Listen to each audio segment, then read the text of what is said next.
আজ যা সকালবেলা গাড়ি লয়ে বাড়িতে আসছি না, কারণ আমরা যে এরিয়া ট্রান্সমিটার, এই ট্রান্সমিটারের ফিউজ গেছে গা। পরে মেকার খবর দেয় না, ফিউজ লাগাইছি, লাগাই অল্প সময় চার্জ দিছি, দেহারে বাড়ি থেকে বাড়িয়ে পড়তেছি। আপনারা দেখতেছুন এই যে আমার সামনে আঁশটি, এই আঁশটি আমরা এই রাস্তার মধ্যে সারাদিনই খেলাধুলা করতে থাকে।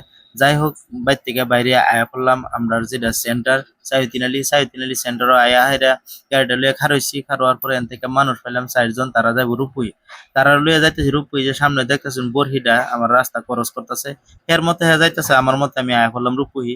রূপই আওয়ার পরে হেরা কইতাছে আমরাও যাই, আমগা আমার একবার লয়ে যাও। পরে দিয়ে আমি অল্প সময় খারইলাম, খারইয়া হেরা দেখছি এক ছোট সেরা দুধ লইছে, পরে দুধ কিনলাম। আমার সেরি দুধ কে খুবই বালাফা, এর লাগিয়া দুধ যেনই পাই হেন থেকে কিনা লই আই। তো যাই হোক, আমার এক ভাই কমেন্ট করছে, আপনার উপস্থাপনা সত্যি প্রশংসার দাবিদার। এমন সুন্দর ভিডিও দেখলে নিজের কাজের প্রতিও উৎসাহ বেড়ে যায়। ভালোবাসা রইল। খুব ভালো লাগলো, সুন্দর একটি কমেন্ট করছে। তো যাই হোক, আপনারা প্রত্যেকে এরকম ভালো ভালো কমেন্ট করবেন আশা করি। দেখতে দেখতে আয়া পড়ছি সাইতিনালি, তখন তারা নামায় দিছি। নামায় দেওয়াতে আবারই বাড়ির দিকে যাইতাছি গা। তো যাই হোক, আজকের ভিডিওটা আর লম্বা করলাম না, অল্পর মধ্যে শেষ করে দিলাম। আবারও দেখা হবে ইনশাল্লাহ পরবর্তী অন্য কোনো এক ভিডিওতে।